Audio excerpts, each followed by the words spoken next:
All right, let's do the 6-pack of picks. I really sort of want to retire the picks because I went 6-0 last week. But what we're going to do, we're going to do a bonus pick. It's going to count in the standings, but it's not going to be in our quick hitter 6-pack of picks. We talked a lot early in the podcast about Georgia, Tennessee. Close spread on this one, getting smaller and smaller between the two. Tennessee has lost 8 in a row against the Dogs. Is it time once again to let the big dog eat on Rocky Top? And our producer DJ, he loves that, but I don't know. His Bulldogs are only a field goal and a hook favorite on Rocky Top, number 6 against number 15. You going big orange there? You feeling big orange, Pete? You said earlier you're leaning there. Are you going to do it? You're going to put it on paper? I'm going to do it. I am not going to be a chalk-eating weasel. And I just have too many questions about Georgia, questions about their offense. Defense is good, but not the elite defense we've remembered there. And I have visceral memories, Rece, standing on the sideline with you, watching those games at Neyland when it is a cauldron of desperation and they really want to end this schneid against Georgia. So I'm taking the Fighting Aguilars. No, sir. On Saturday afternoon, this is for you, DJ. The people in red and black who inexplicably grown people barking at one another. but they'll have a little chicken. They'll have a little drink. They'll look at all the girls, and they'll give one or two a wink. They've been waiting since last Saturday to see another one beat. Friends, it's time once again to let the big dog eat.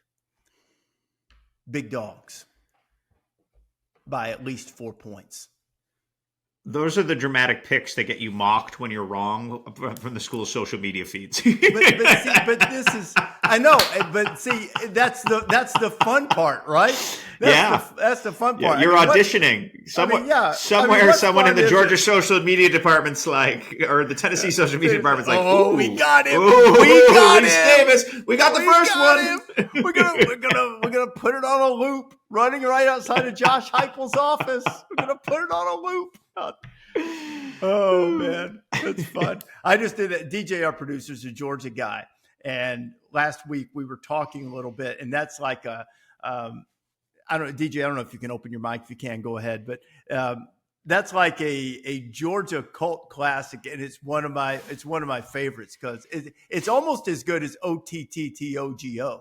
In fact, I think it's better than that. It's better than OTT. It will play in Athens forever. It will play in Athens forever. For as long as everybody is alive and the Dogs play football, you will hear that song forever. And it's better than the whole "Who's that coming down the track" thing to me.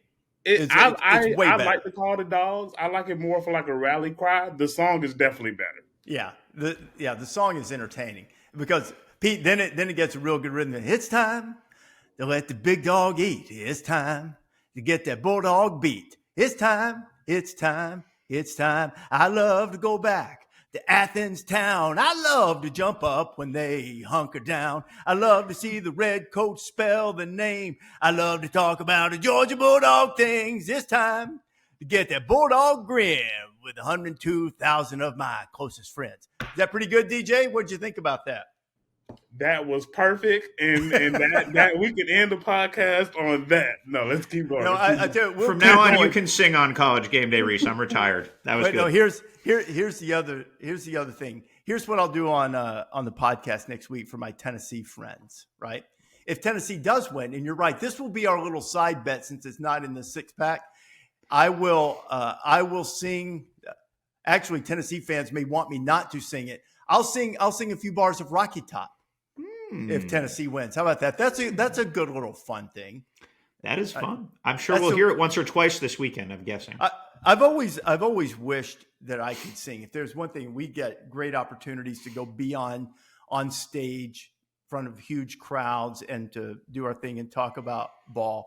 But I've always thought it'd be super cool if you could sing and you go out and like sing, or not even like in front of a big stadium thing, just like up on, not just karaoke or something, but like really with a band.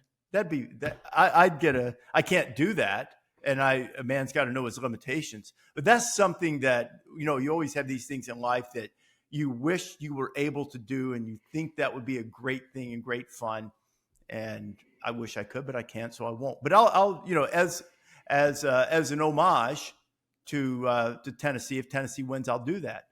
Maybe I'll inform. I'm speaking to Gene Wojciechowski's class shortly after we finish this. After we finish this podcast, so maybe I'll let them know that if they win, that I'll be singing Rocky Top for them. All right, that is good. That's awesome. You're talking to Gene's class. That's pretty fun. That's topical for Professor Wojciechowski. I'll bet that's the most entertaining class there. He gave me a couple of little insights. He said there's I've forgotten exactly how much later than the class starts that we are starting. He wants to give everybody a chance to get there. He said, I have one student who is habitually late.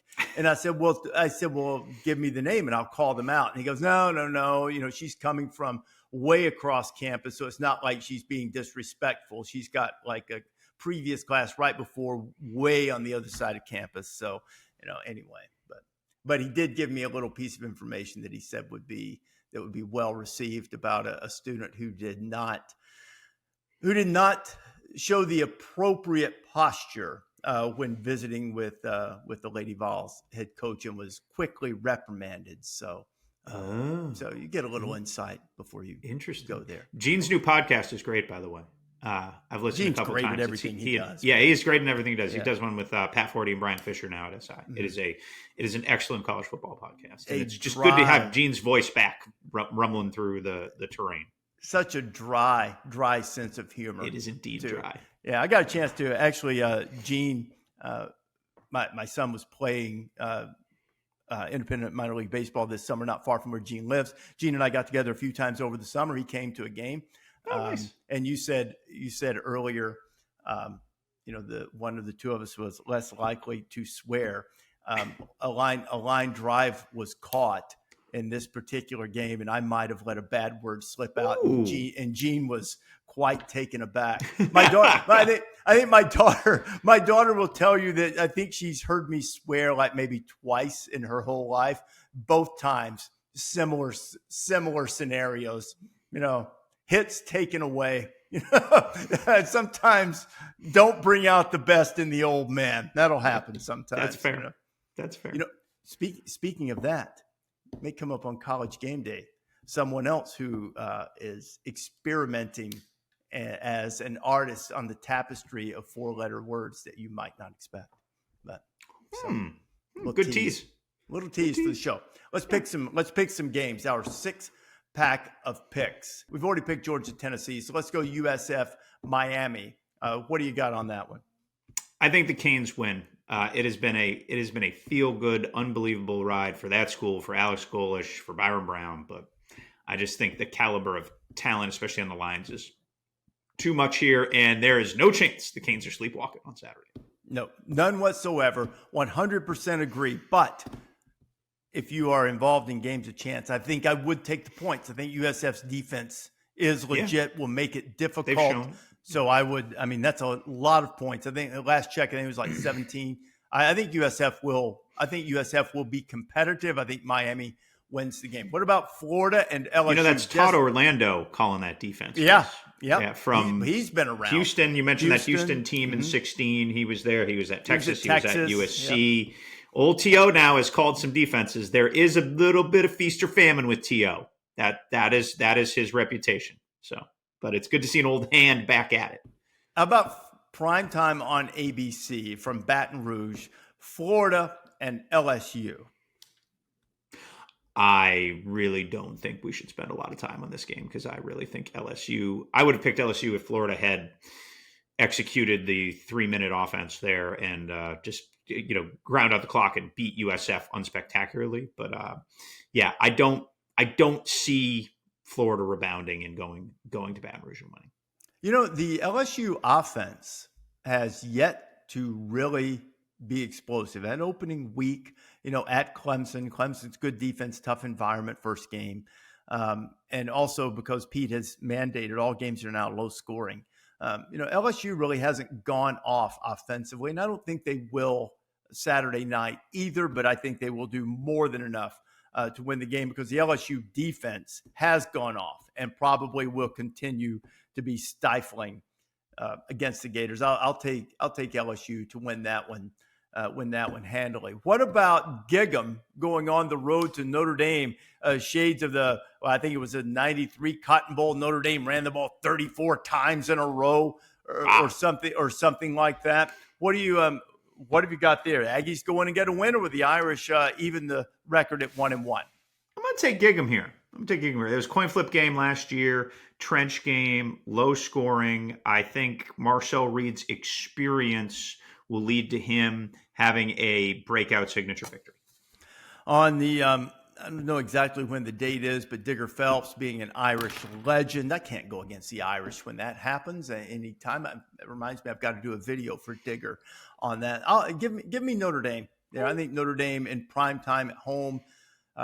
Defense will be good. I'll take the Irish. By the way, another tease for College Game Day. There are really good cornerbacks in this game. If you like to get down in the weeds, Christian Gray and Leonard Moore from Notre Dame. The blanket will leave for Texas A&M. Not just those guys, but a few others. Nick Saban in the film room on College Game Day this week is going to talk about some cornerback technique that you'll be seeing and how that should be played and who's particularly good at it and how. And he is excited because Nick Saban loves to talk about cornerback play. Yes, he does.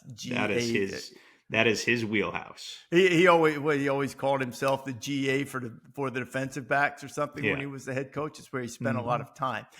Nick's old stomping grounds, Alabama at noon on ABC, and Kalen DeBoer is going to join College Game Day on Saturday morning. Wisconsin comes in. Wisconsin hasn't gotten much done on offense. Alabama blew them out in Camp Randall last week. The Tide, look, the one thing Alabama proved against ULM last week is that they'll bully people they can bully. The question that won't be answered, I don't think, on Saturday, but will be in a couple of weeks in Athens, is will they stand firm when they get punched back?